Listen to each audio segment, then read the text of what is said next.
दोस्तों, अमावस्या के बारे में तो आप सभी जानते हैं। अमावस्या को हम अपनी रोटी का या जो भी बनाते हैं उसका भोग लगाकर गाय को खिलाया करते हैं। इससे हमारे पितृदेव बेहद प्रसन्न होते हैं और इस प्रकार हम जैसे खाना खिलाते हैं गौ माता को, इसी प्रकार के हम बहुत से और भी ऐसे उपाय किया करते हैं जिससे कि हमारे पितृदेव भी प्रसन्न हो और हमें उसका पूरा पूरा लाभ भी प्राप्त हो। ऐसा ही आज एक उपाय मैं आपको बताने जा रहा हूं। बड़ा ही साधारण सिंपल उपाय है दोस्तों, कर लेंगे, समझ लेना, आपका कार्य इतनी तेजी से चलेगा कि आप पीछे मुड़कर नहीं देखेंगे। आपका बंधा हुआ काम भी खुल जाएगा और कोई कार्य बन नहीं रहे हैं बनने लग जाएंगे और आपके जीवन में अब सफलता आनी प्रारंभ हो जाएगी। अब यह उपाय भी बड़े छोटे छोटे हुआ करते हैं। चलो, यह जो अमावस्या आ रही है दोस्तों, यह गुरुवार 6 जून 2024।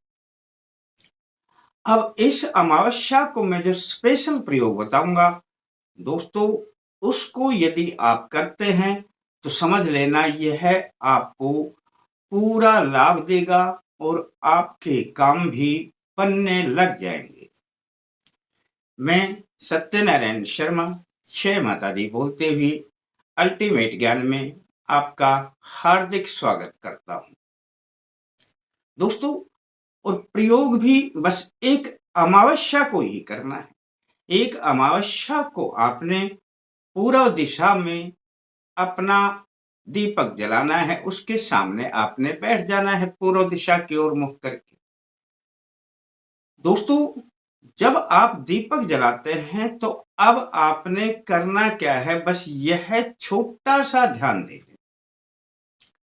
दीपक के सामने आपने एक छोटे से कंडे पर अपनी, जैसे हम भोग लगाते हैं तो कंडे को पहले अध जला कर लें और फिर दीपक के सामने रख दें। उसमें थोड़ा घी का छींटा लगाएंगे तो अपने पितृदेव भोग लेने के लिए जरूर आएंगे। जब धूप यह प्रज्वलित हो जाती है तो इस कंडे पर आपने भोग लगाना है। अब कंडा तो आप समझते ही होंगे, जो गोबर का बनता है।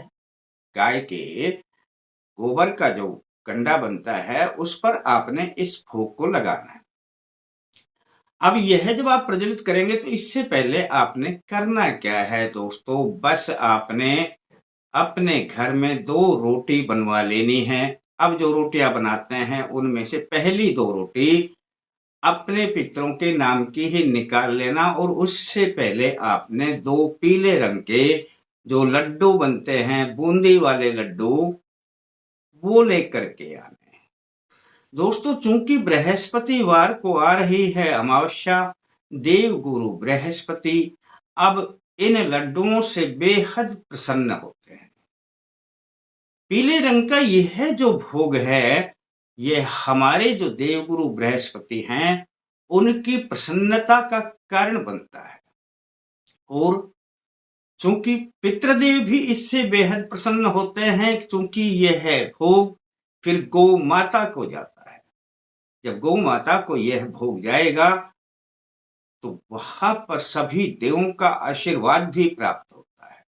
बस आपने रखना है अपने पास में 2 रोटी, चाहे छोटी हो, पतली हो, मोटी हो, कोई फर्क नहीं पड़ता, और 2 बूंदी वाले लड्डू।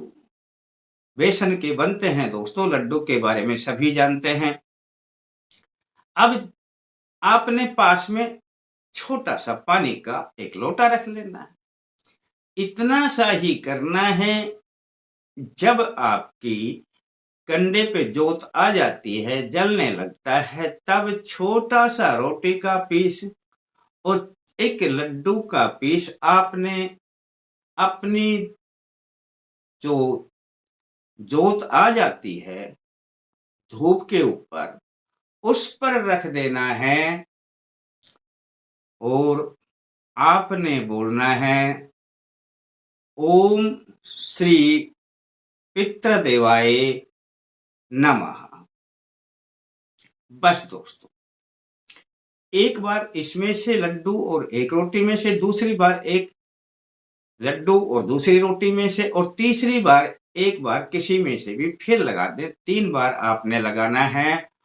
और अब आपने अपने पास में जो पानी का लोटा रखा है उसके ऊपर उससे थोड़ा सा पानी लेना और जहां पर भोग लगाया है वहां पर जरा सा छोड़ देना।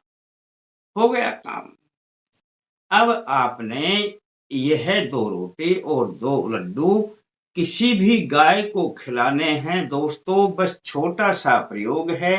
अमावस्या को, इस गुरुवार की अमावस्या को यदि एक दिन आप कर लेंगे तो लगा देना अपने पितृदेवों से अर्जी, जो आपकी कामना है, और लगा देना देव बृहस्पति से अर्जी। आपका कार्य सफल होगा, आपके कार्य बनने लग जाएंगे, किसी कार्य में बाधा नहीं आएगी। छोटा सा प्रयोग है।